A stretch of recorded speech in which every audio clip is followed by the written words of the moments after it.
Olá, irmãos! Saúdo cada um de vocês com a graça e a paz do nosso Senhor Jesus Cristo, amém? Meu nome é Miriam Anitta, eu estou aqui para estudarmos o texto da irmã Marisa Vieira, que se chama Capacitados. Quero lembrar vocês que a irmã Marisa Janaína Costa Vieira é missionária das Missões Nacionais, licenciada em Letras, formada em Missões e ela é de Anápolis, Goiás.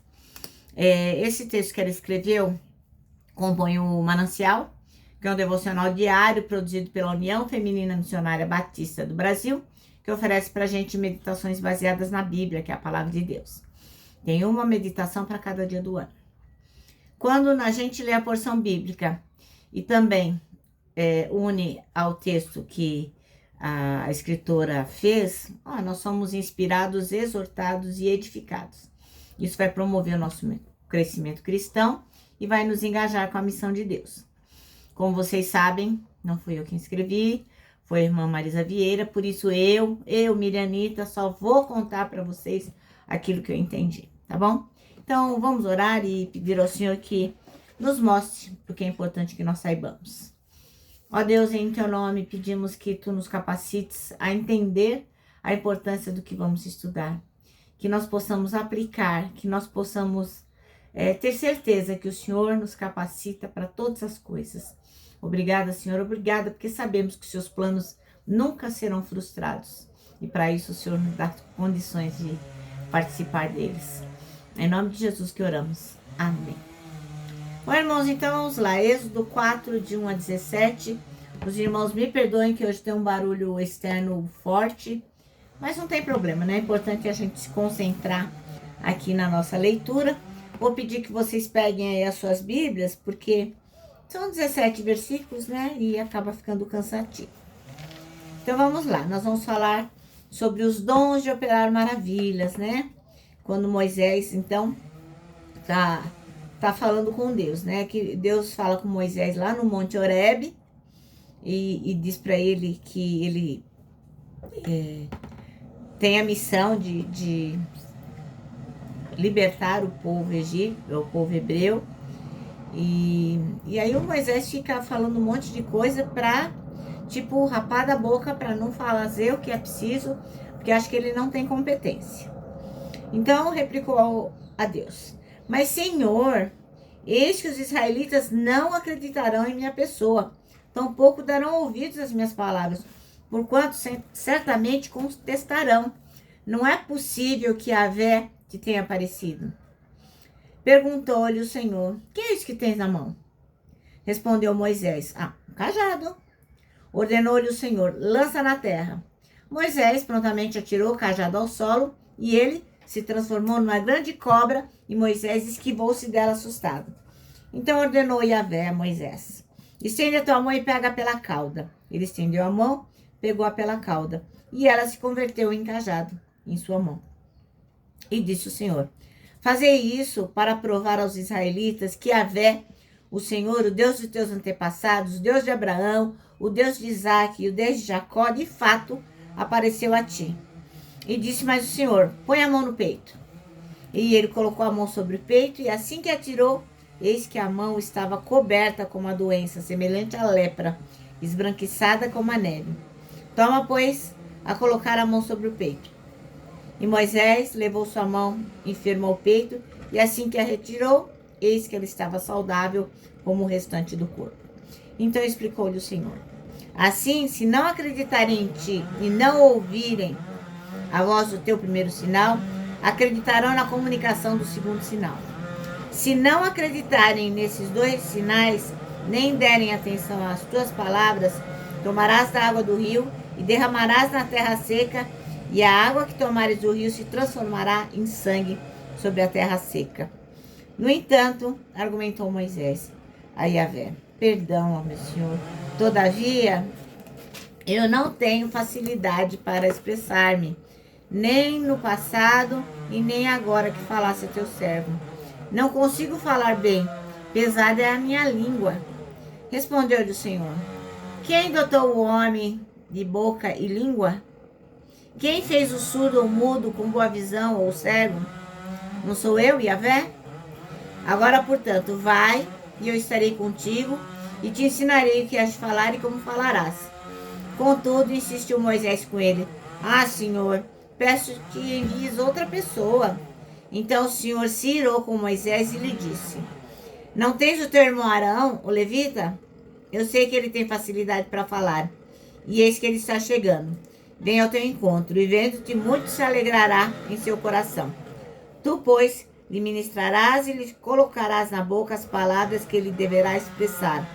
Eu estarei na tua boca e na boca do teu irmão, e vos direi o que deveis dizer em cada circunstância.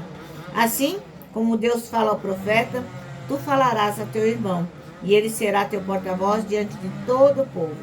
Toma, pois, esse cajado em tua mão, é com ele que irás realizar os sinais miraculosos. Amém? Bom, irmãos, então o nosso texto chama-se Capacitados. E o versículo que a irmã Marisa Vieira escolheu, aliás, foram dois, foi o 11 e o 12. E diz assim: o Senhor respondeu: Quem fez a boca do homem? Ou quem fez o mudo, ou o surdo, ou o que vê, ou o cego? Não sou eu, o Senhor? Agora vá, e eu serei com a sua boca, e lhe ensinarei o que você deve falar. Bom, então a gente vai aqui fazer uma suposição. Por acaso, você já passou por alguma situação, seja no trabalho, ou em casa, ou estudando, ou mesmo na igreja, que você chegou a pensar assim: meu, o que eu estou fazendo aqui? Não tem nada a ver com isso. Eu não sei fazer essas coisas, eu não sou capaz. Tem muita gente que é muito melhor que eu, tem mais capacidade para fazer isso aqui, eu estou metida nesse negócio. Nossa, não devia estar aqui não. Isso chama-se síndrome do impostor. A síndrome do impostor, ela foi mencionada pela primeira vez em 1978. Então, duas psicólogas, a Pauline Clance e a Suzanne Imes, elas descobriram que muitas pessoas tinham uma percepção errada sobre si mesmas, como se fosse uma fraude. Então elas iam fazer alguma coisa e elas mesmas se sabotavam, se boicotavam, porque elas acreditavam que não tinham competência para isso. Então elas estudaram esse tipo de comportamento e deram o nome de síndrome do impostor. Então é uma sensação que a gente tem de que não é suficiente boa para fazer uma determinada coisa e que não tem competência. A gente acha que não está à altura daquilo que a gente está à frente para fazer e que alguém em algum momento vai olhar para a gente e vai falar: meu, você é uma fraude, tem nada a ver isso aí, você não sabe fazer nada. Bom, e o que aconteceu com Moisés? Tipo isso, né? Quando ele foi chamado por Deus, ele olha para ele mesmo e fala: ah, não, isso aí eu não vou saber fazer não, não vai dar não. E como é que eu vou em nome do eu sou, o grande Deus, o Yahvé? Não, para mim não dá. Porque ele olha para ele mesmo, olha as características dele e fala para Deus: olha só quem sou eu. Não vai dar, né, Senhor? Mas pensa, quando o Senhor tem para nós uma função, um chamado, uma profissão, ele capacita a gente, ele coloca a gente onde a gente nem sonha, mas ele coloca a gente lá e nos capacita, e nos dá condições, ferramentas, para quê? Para que a gente tenha suporte e possa fazer aquilo que ele colocou a gente para fazer. Então, tudo que o Senhor nos dá vai nos encaminhar para fazer a coisa certa. Porque Deus, ele não erra, né? Deus não se engana, ele não vai te colocar num lugar para fazer uma coisa que você não tenha competência ou que ele não vá te dar suporte para isso. Então, isso não tem a ver quem você é, tem a ver quem Deus é, né? O que ele faz na sua vida. Então, presta atenção. Presta atenção. Quando você pensa assim: eu vou ficar sentado no banco aqui porque eu não tenho competência para fazer nada, pense que o Senhor quer usar a sua vida, a sua casa, a sua igreja, a sua vizinhança, o seu trabalho. Tudo que você tem que estar à disposição do Senhor. Porque é preciso ter um coração ensinável, não permitindo que a gente tenha essas sensações de síndrome de impostor, né? De que, olha, não sou competente para fazer isso, e acabe se limitando com essa sensação que não vai nos levar a nada. A gente tem que falar, ó Deus, eu tô aqui, ó. Eu quero ajudar, eu quero fazer melhor por isso. Eu não tenho competência, eu não me sinto apto, mas o Senhor pode me dar condições. E Ele pode fazer isso por você. Deus, Ele se revela nas mínimas coisas. E Ele pode fazer grandes coisas para que você faça grandes obras também. Ele quer tratar você e Ele quer capacitar você. E com certeza, se você deixar, Deus fará isso. Porque a obra é dele, os planos dele nunca se frustram. E nós somos instrumentos nas suas mãos, se nós permitirmos que isso aconteça. Então, meu irmão, minha irmã, que ele nos use, que ele use você, que ele use a mim, conforme o querer dele. Que a glória e o mérito de todas as conquistas que nós tivermos sejam do Senhor, que sejam todas para ele, porque é ele quem nos capacita, tá bom? Bom, o nosso manancial termina assim. Mantenha seu coração disposto e ensinável e humildemente diga, eis-me aqui, para que o Senhor o use como Ele quiser.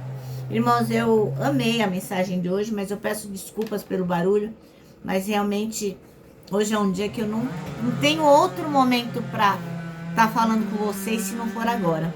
Então eu não quero que nada, né, me tire do objetivo de todos os dias gravar um devocional. Eu peço perdão pelo barulho, mas não deixem que o barulho tire o seu foco daquilo que é importante, que é o fato de que o Senhor nos capacita em qualquer situação. Bom, vou terminar deixando aqui meu abraço diário de urso, ó. Lembrando que para nós que sabemos que somos capacitados pelo Senhor, para nós o abraço dá super mega certo. Olha só, lembra também do versículo, né? Que está em 1 Tessalonicenses 5,9, que diz, porque Deus não nos destinou para a ira, mas para recebermos a salvação por meio de nosso Senhor Jesus Cristo. Agora sim, agora eu me despeço com a frase do ano que diz assim, ó. Por maior que seja o seu desafio, irmão, irmã, ó, não tema, fica com medo não, viu? Porque Deus já está lá.